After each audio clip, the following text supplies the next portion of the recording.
सिद्धारमैया अभी उनके पास क्या ताकत है, क्या वो कुछ, जैसे कि आपने इशारा भी किया था कि उन्होंने बीजेपी के बीएस येदियुरप्पा से मुलाकात की थी, तो अभी सिद्धारमैया को हटाना कितना नुकसानदायक हो सकता है कांग्रेस के लिए? अल्पसंख्यक वोट छिटक सकता है उनसे या? वैभव, मेरे ख्याल से सबसे पहली बात मैंने यही कहा कि फिर कांग्रेस अपना सरकार खो देगी प्रदेश में।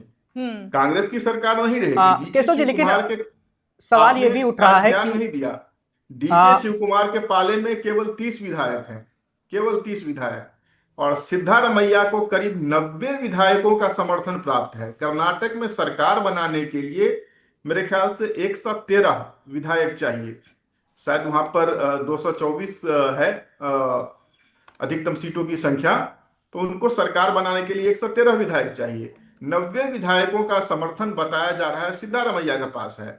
अब 90 में से मान लीजिए कि कांग्रेस आला कमान के आदेश पर 40-45 नहीं भी आते हैं साथ में, तब भी 45 इनके पास हैं। 45 विधायक लेकर के अगर सिद्धारमैया निकल जाते हैं, एंड फॉर दैट मैटर 45 विधायक लेके कोई भी निकल जाता है, डीके शिव कुमार भी निकल जाते हैं, तो नंबर 1 उन पे दल बदल अधिनियम लागू नहीं होगा, क्योंकि वो 1/3 हो जाता है। बिल्कुल। ठीक है, जो संख्या है कांग्रेस की, 1 मिनट, 45 लेकर के आ जाते हैं, तब फिर आप एक साइड में 45 इनके रख लीजिए, बाकी 65-66 कुछ बीजेपी के हैं उनको रख लीजिए, 19 जेडीएस के हैं उनको रख लीजिए, 4-5 निर्दलीय है वो रख लीजिए। ये सब मिला करके बाकी बचे हुए 2.5 साल के लिए एक गठबंधन का फॉर्मूला तैयार हो सकता है।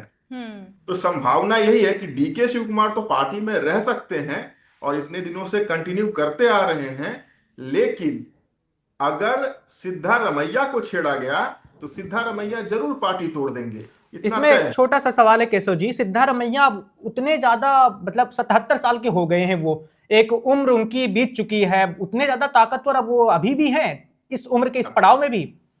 बिल्कुल, अरे मैं कह रहा हूं ना, उनके पास 90 विधायकों का समर्थन है।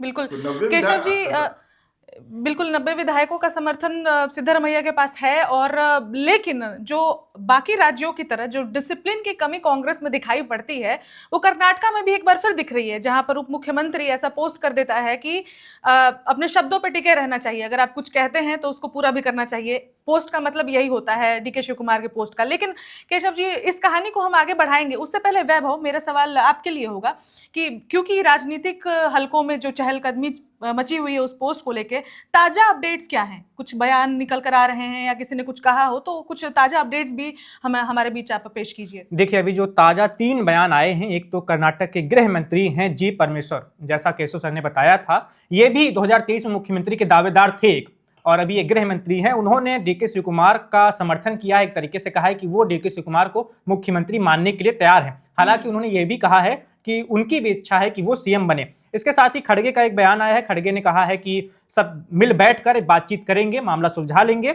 और इस बातचीत में राहुल गांधी भी साथ रहेंगे, यानी अब एक बड़ी बातचीत होने वाली है। सोनिया दोनों को इंक्लूड करने की बात कही है। और इसके साथ ही सिद्धारमैया के बेटे हैं यतेंद्र, उनका भी बयान आया है। उन्होंने कहा है कि मुख्यमंत्री बदलने की कोई जरूरत नहीं है, और अभी कर्नाटक में मुख्यमंत्री की कुर्सी खाली भी नहीं है। तो ये 3 बयान आए हैं। Subscribe to One India and never miss an update. Download the One India app now.